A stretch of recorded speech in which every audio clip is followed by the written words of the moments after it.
The short list of stops for Facebook's roadshow hyping up its initial public offering. It's one of the most anticipated stock offerings in years. But should you jump at the chance to own a part of a social media giant? Scott Budman reports.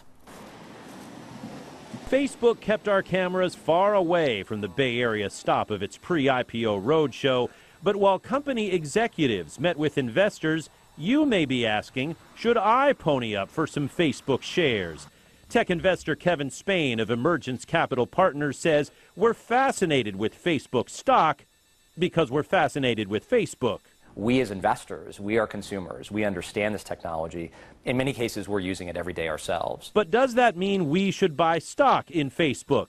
At least one tech watcher says it's a risky investment because as a social media company, it's so new. Wall Street is often out of sync with Silicon Valley, and and Facebook has created something so massive that Wall Street, it's true, they just don't know how to deal with it. Kevin Spain says, go ahead and buy, but only if you're willing to stay the course through ups and downs in the stock price. I think if you're a long-term investor, I think it's a perfectly reasonable thing to do, to think about buying in the IPO.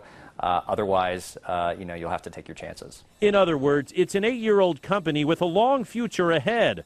No need to make a snap decision on buying its stock. 8 years. Why did that surprise me? That was Scott Budman reporting. Facebook execs are slated to present the investors in Denver. They're going to be here on Tuesday. The official date for the Facebook IPO has not been set yet, but it could be as early as Friday, May 18th.